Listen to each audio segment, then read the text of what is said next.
नवरात्रि में अगर ऐसे जौ दिखे तो इसके क्या संकेत माने जाते हैं।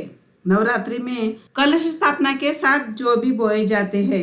नवरात्रि का त्योहार बहुत ही पावन और शुभ माना जाता है। हिंदू धर्म में नवरात्रि के त्योहारों को बड़े धूमधाम के साथ मनाया जाता है। इस दौरान माता दुर्गा के 9 रूपों की पूजा अर्चना की जाती है। भक्त अपने घरों में और बड़े बड़े पंडालों में माता दुर्गा की प्रतिमा की स्थापना करते हैं।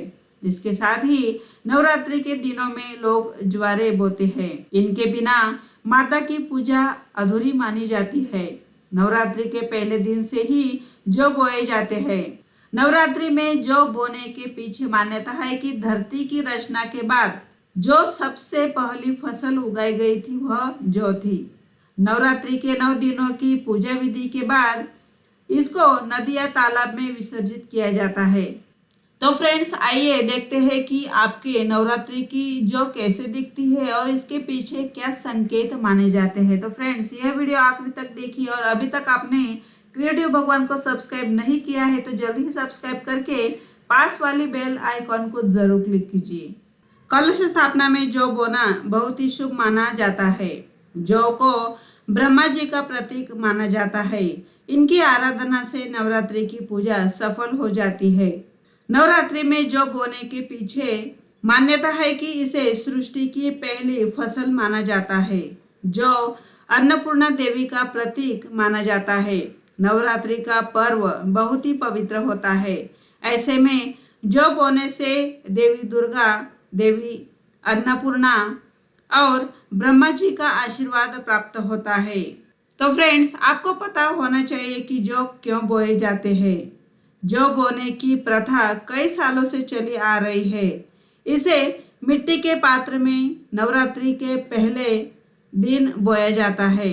मान्यता है कि जैसे जैसे ये जौ उगते हैं घर में सुख समृद्धि में वृद्धि होती दिखती है। जौ के शुभ संकेत कैसे होते हैं इसके बारे में जानते हैं। अगर विधि पूर्वक जौ बोए जाए तो इसके शुभ संकेत मिलते हैं। कहते हैं कि जौ नवरात्रि की शुरुआती में ही अंकुरित होने लगे तो ये शुभ संकेत माना जाता है।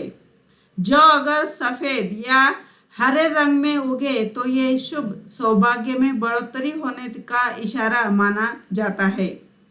जौ के अशुभ संकेत के बारे में जानते हैं। नवरात्रि के 9 दिनों में भी जौ न उगे तो ऐसा समझ लीजिए कि आने वाले भविष्य में कुछ परेशानियां आ सकती है। अगर ये जौ पीले पड़ जाए तो यह भी कहा जाता है कि आने वाले समय में किसी भी बड़ी समस्या का संकेत दिखने को मिलेगा।